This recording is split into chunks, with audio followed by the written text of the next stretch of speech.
Viz Media just dropped a bunch of new manga announcements, so let's go ahead and take a look at them.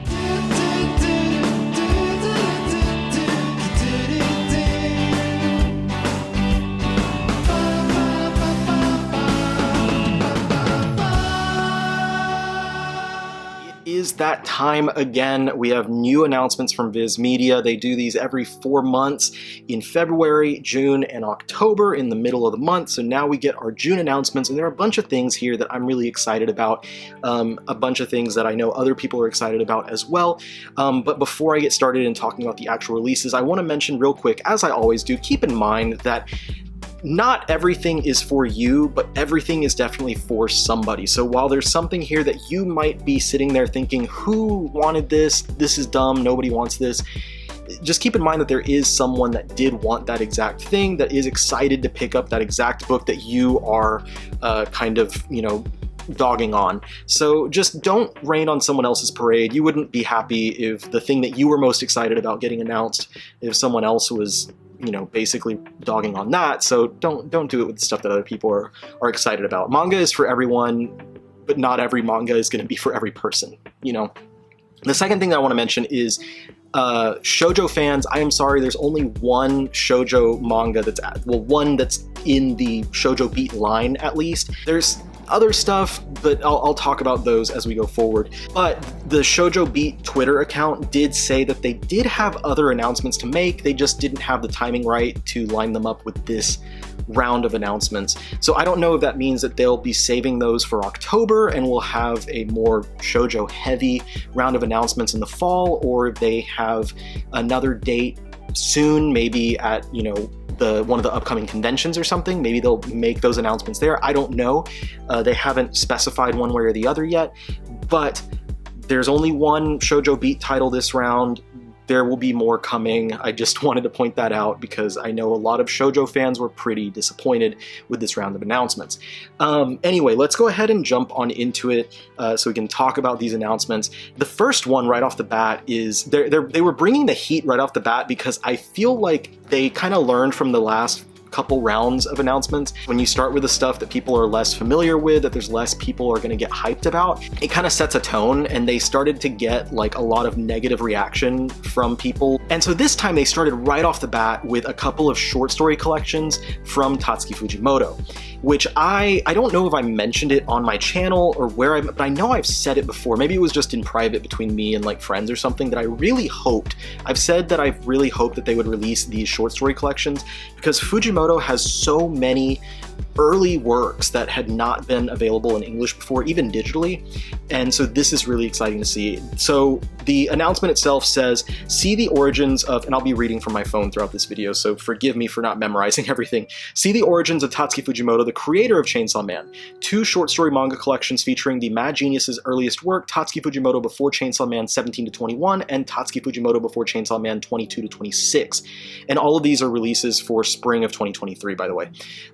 So the numbers 17 to 21 and 22 to 26 are corresponding with the age that he was at the time of writing these stories, because he did start making manga at 17, so very young.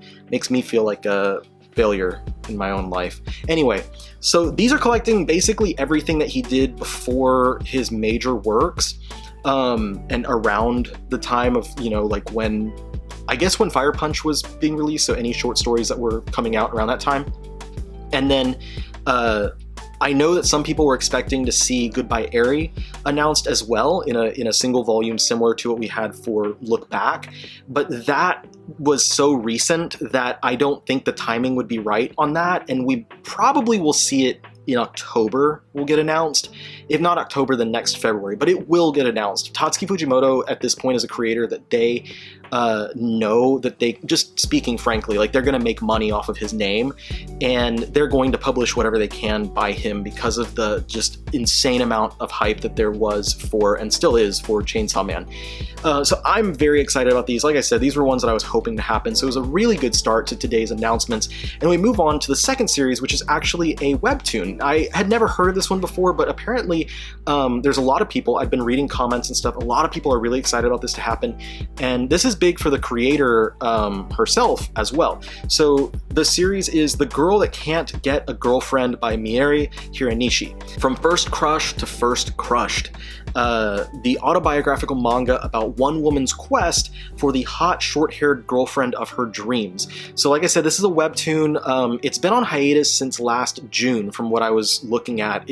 You can read it on the Webtoons app itself, but the creator tweeted after the announcement, she said that she's been working really hard on getting this prepped for the physical release, and that hopefully she should have everything done in the next month or so that it can be released on time for next spring.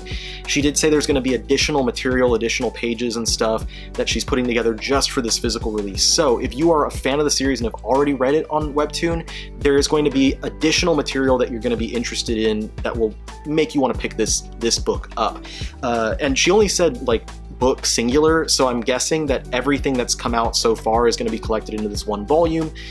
She didn't say anything about continuing the series or not, and I know, like I said, it's been on hiatus since last June. Like specifically the final update that we had on, or that she gave on the Webtoon app was announcing the hiatus last year, so I don't know if it's going to be continuing or not.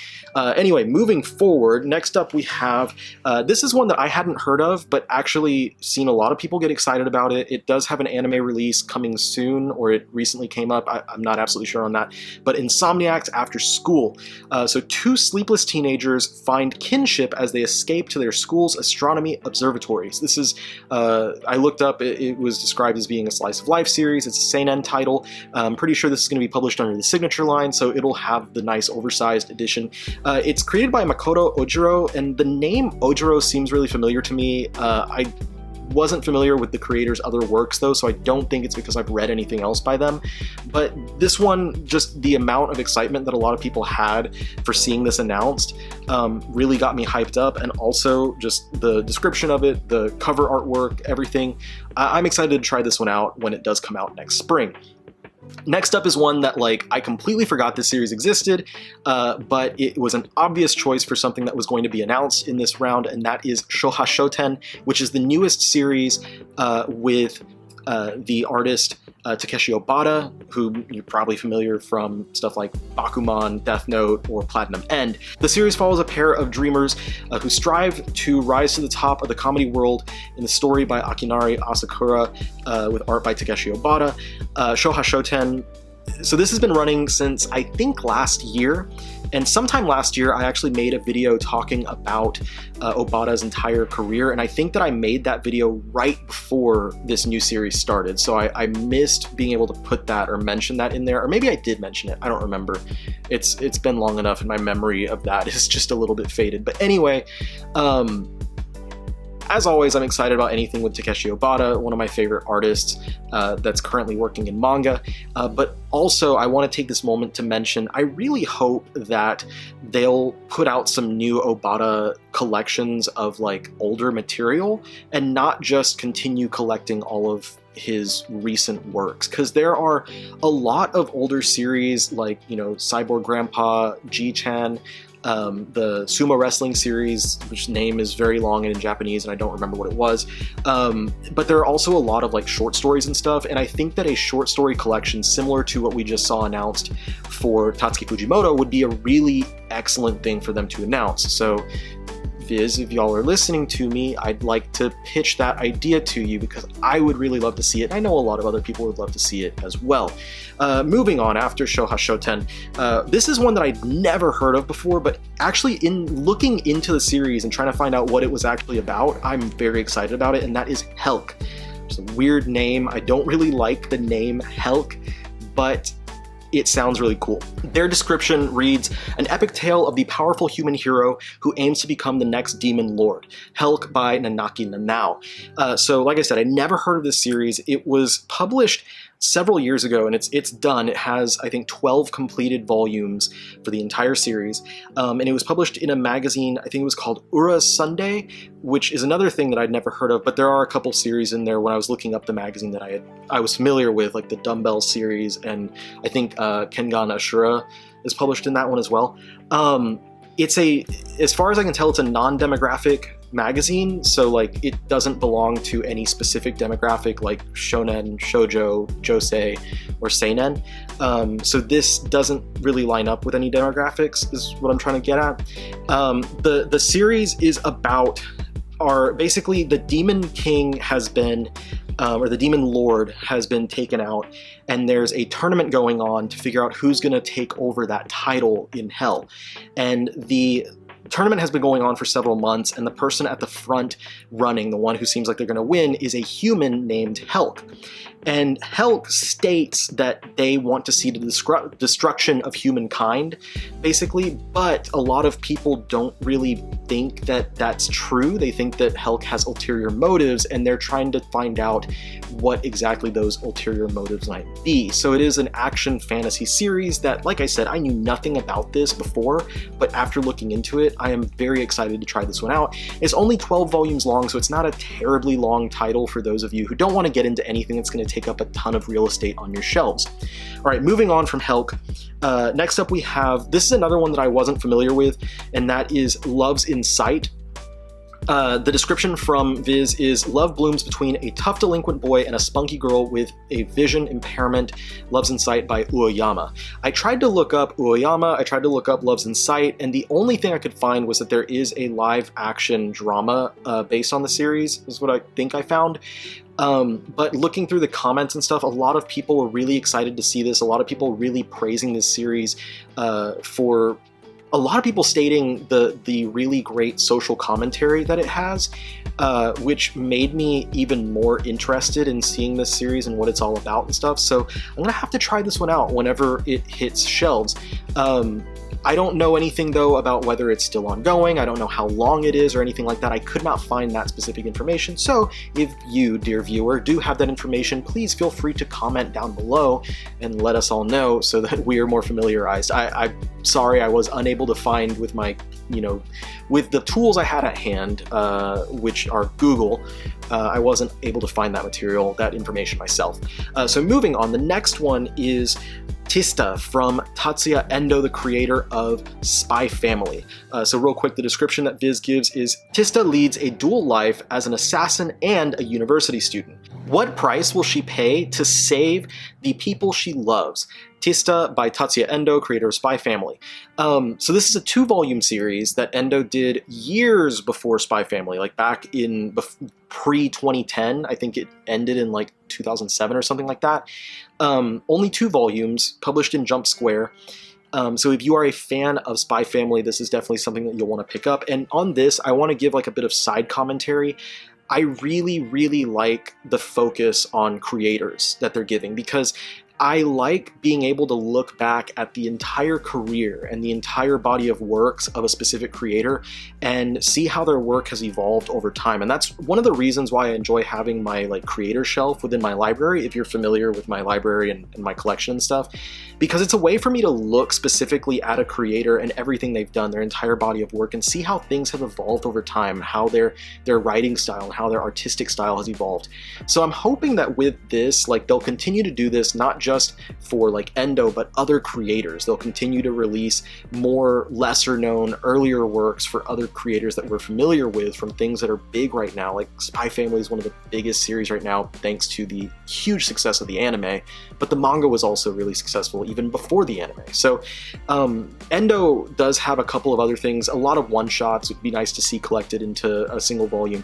He also had a 5-volume series and then a single volume series, from as far as I could find. Moving on from Tista, next up we have a couple of art books. So first up we get a Demon Slayer art book. The description they give here is: hunting demons has never been more beautiful than in this collection of art from the global smash hit Demon Slayer Kimetsu no Yaiba, The Art of Demon Slayer by Koyoharo Gotoge. And then also we have a Haikyuu art book, a deluxe art book showcasing Haruichi Furudate's incredible artwork from the hit manga series Haikyuu. So obviously both of these series ended a couple years ago or so and have been done for a little while, but they're both still being marketed. They both still have anime releases coming out, and so Viz Media is going to continue marketing these series and providing new material for fans of those series. They can just speaking frankly, they can capitalize off of them and continue to make money off of these titles outside of just, you know, having the anime out there. So it makes sense that we do have these art books coming out, and both of these are, I think, going to be really beautiful and are both books that I'm interested. I don't have a lot of art books, but I'm interested in these because the color art specifically in both of those titles is absolutely fantastic. So I know there's a lot of people, fans of both Demon Slayer and Haikyuu, will be very excited to see that these books come out, and I'm very happy for y'all. I'm probably going to pick them up when they come out as well. Like I said, I don't have many art books, but I'm starting to pick some of them up now as I go forward. Next up, we have something a little bit different. The manga spin-off of the hit Disney and Pixar film Turning Red is here. Get behind the music of Canada's top fictional 90s boy band, Four Town, in Disney and Pixar's Turning Red, Four Town for Real. Story by Derchansky, art by Kalfi. I was a big fan of the movie Turning Red. I've watched it like 2 or 3 times. I really enjoyed the just vibe of that movie and stuff, and the characters in there are a lot of fun. I didn't expect that if we would see, I'm not surprised that we see a Turning Red manga adaptation, but I'm surprised that it's about Four Town. But I feel like if there was a reason to have a Four Town like spin-off, then it's probably with some good reason. I think this is going to be a funny little book, and I might wind up picking this up just because, like I said, I really enjoyed Turning Red. I'm interested to see what kind of, you know, just jokes and stuff they put into this one. So yeah, we'll see what happens. I mean, Viz has done some Disney stuff before. Usually the Disney books go to Tokyo Pop, but Viz did do the Cruella spin-off manga, and that one was extremely successful when it came out, and I actually just picked it up. I haven't read it yet, but the artwork is really nice. So I'm looking forward to seeing how this one turns out. Next up, this is the one Shojo Beat title that we had announced today, and that is My Special One. So the description here was: a girl who has sworn off beautiful boys meets a gorgeous pop star determined to win her heart. My Special One by Momoko Koda.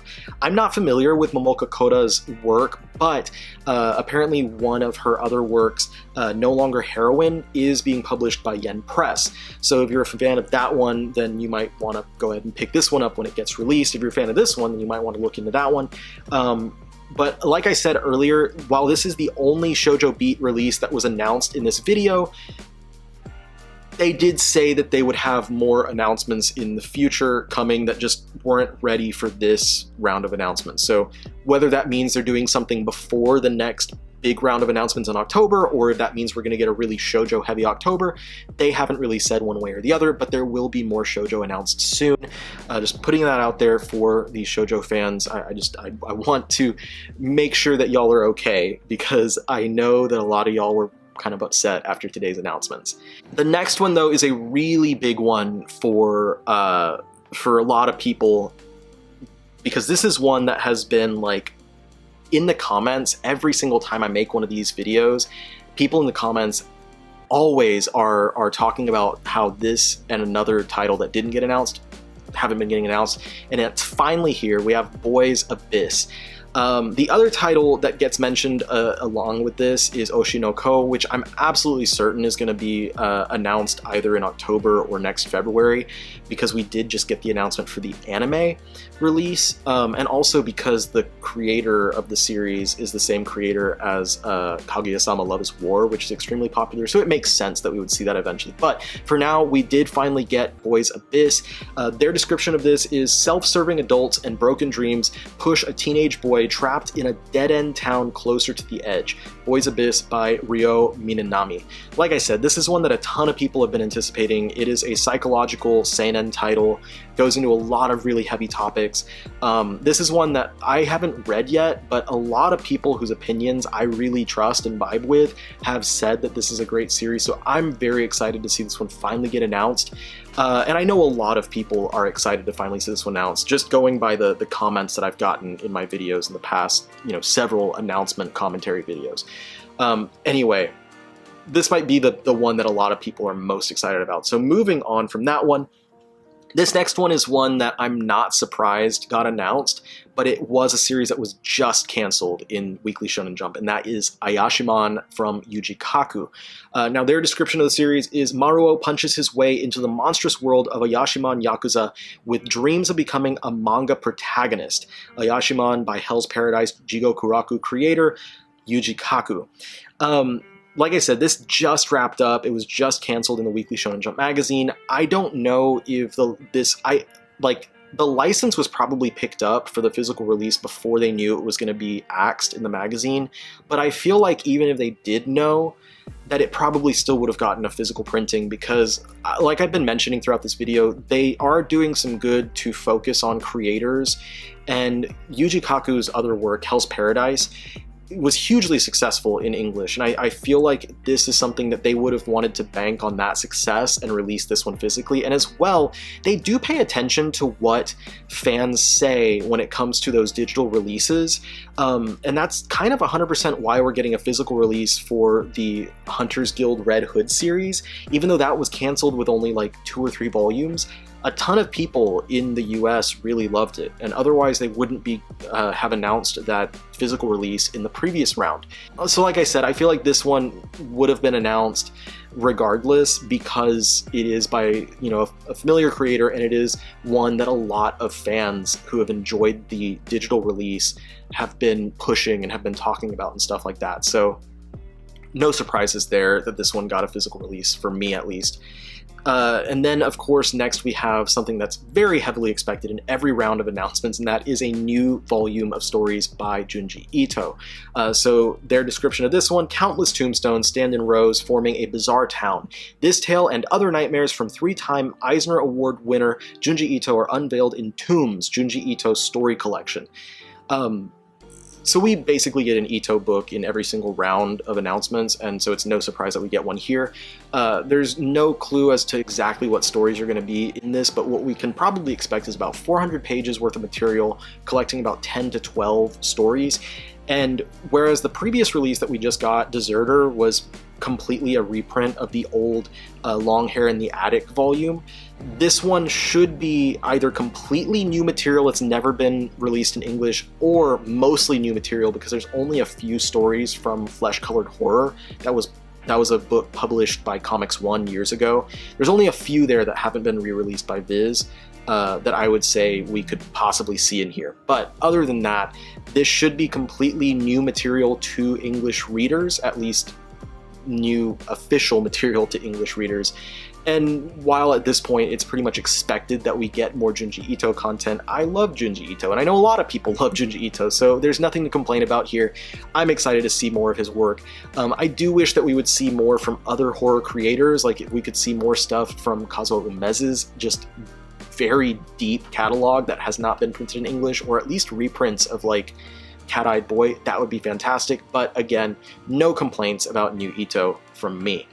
And then the last physical announcement is for Choujin X, which this is not a surprise whatsoever. This is Sui Ishida's new series currently running.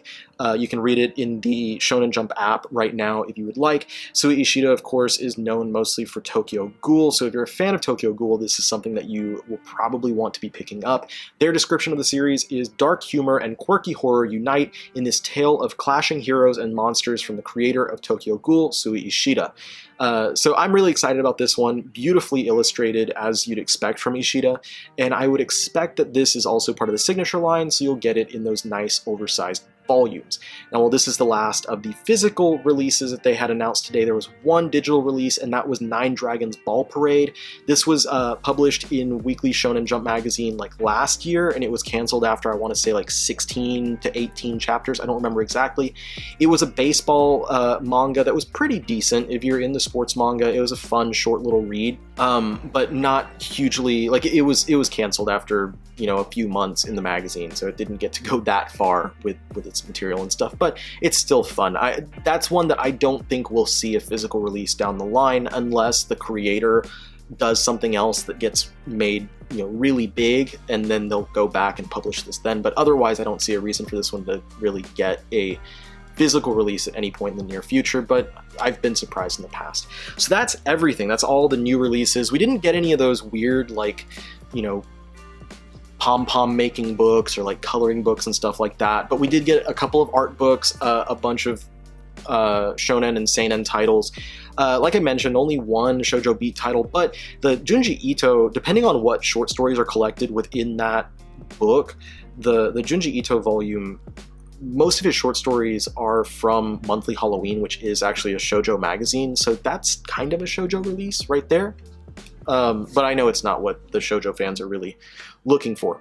Now, I mentioned before, I'm pretty confident that in the October releases, or February at the latest, that we will wind up seeing Oshi no Ko.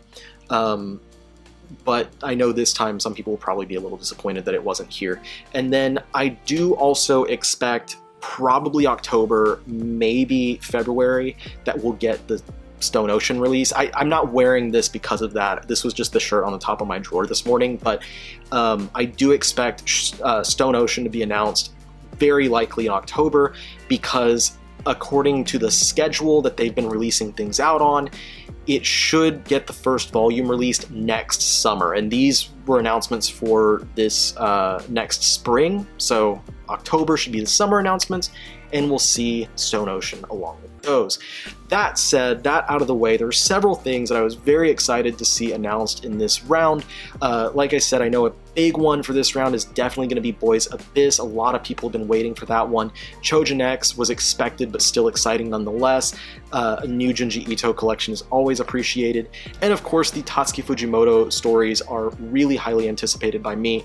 And again, I cannot talk enough about how excited I am that they give focus to creators, and we're seeing stuff like not just the Tatsuki Fujimoto, but also an older, shorter story by Tatsuya Endo. That's super exciting to me.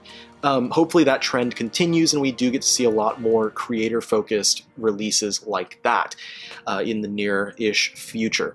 So anyway, let me know in the comments down below, what are you most excited about from this new round of announcements? I want to hear your thoughts on this stuff. What are you excited about? What are you hoping to see in the next round of announcements? Talk to me in the comments, please. If you're not already subscribed and you like content like this, I make videos about every week talking about various manga-related topics, so please go ahead and hit the subscribe button and hit the bell so you do not miss out on any of my new videos. And with that, we've come to the end. I hope this helps y'all to make some decisions about what you want to pick up out of these new announcements when they do get released. And with that, I appreciate you spending the time with me, and I will see you all on the next one. Peace out.